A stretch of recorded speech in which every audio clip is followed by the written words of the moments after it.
A woman once appeared in Judge Frank Caprio's courtroom. From the very moment she entered, she began misbehaving with the judge. She said boldly, "I will not pay the fine. Do whatever you want."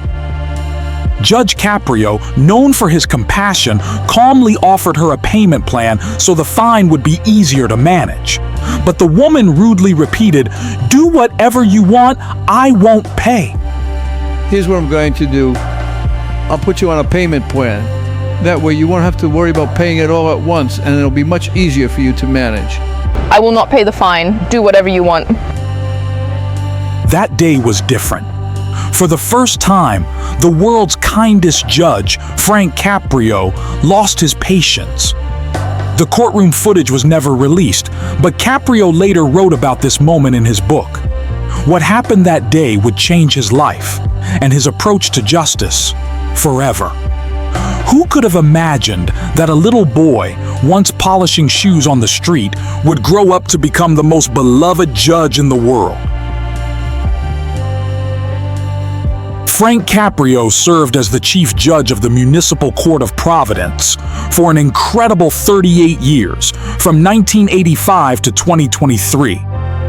He became a household name through the reality show Caught in Providence, where he tackled traffic violations with a twist. His courtroom was unlike any other, filled with kindness, laughter, and even hugs. Sometimes he let children decide the verdicts, bringing joy to the process.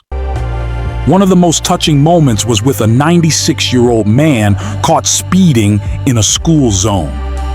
When asked why, the man tearfully explained he was rushing his son to the hospital. Judge Caprio dismissed the case, wishing him well, showcasing his compassion. This kindness made him beloved not just in America, but around the world. Even judges from other countries looked up to him as a role model. But behind that warm smile was a painful history that shaped the man he became. Frank Caprio's story begins with his grandparents, who migrated from Italy to Providence with nothing but hope. His grandfather sold fruit from a pushcart, working hard to provide for his family. One fateful night, after drinking with friends, he was arrested. Desperate, his grandmother borrowed money and tried to bribe the judge, speaking in broken English.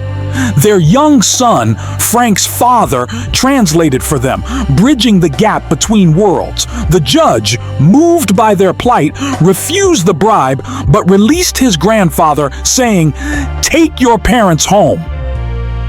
This moment left a lasting impression on Frank. He remembers his grandparents whenever he sees immigrants in his courtroom, treating them with kindness.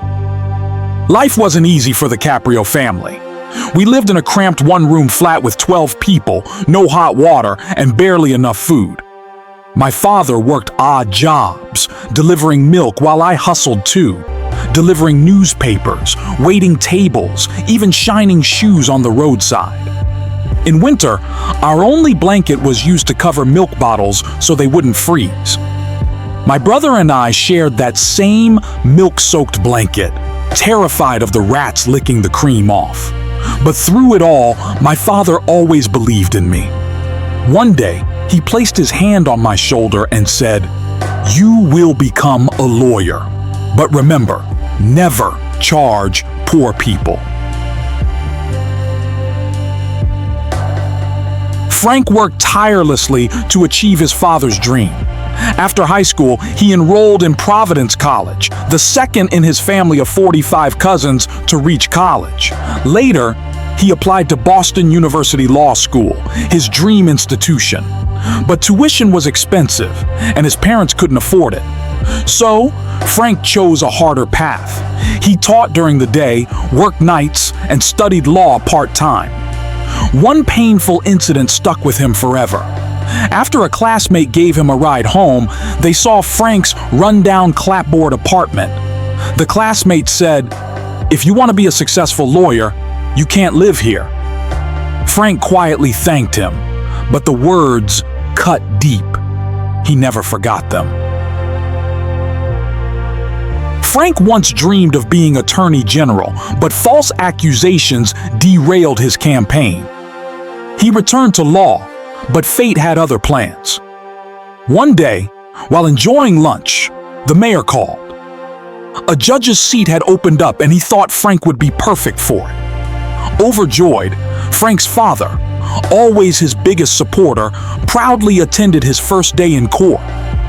His first case was a woman with parking fines. She defiantly said, "I will not pay. I have children to feed." Judge Caprio offered her a payment plan, but she refused. Frustrated, he booted her car and dismissed the case. After court, his father scolded him. "How will that woman take her children to school now? How will she buy groceries?" That lecture became a turning point for me. I realized justice should not only punish, but also protect families. It was a moment of clarity that reshaped my path.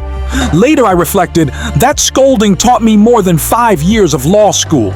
From that day forward, compassion guided every decision I made.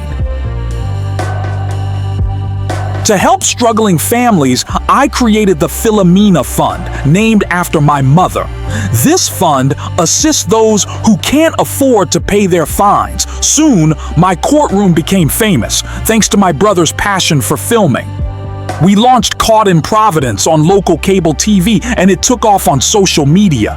Millions have seen the warmth, humor, and empathy I strive to bring to the bench. People started calling me the nicest judge in the world. It's all about making a difference, one case at a time. After 38 years of dedicated service, Judge Frank Caprio retired in 2023. Sadly, shortly after, he faced a cancer diagnosis.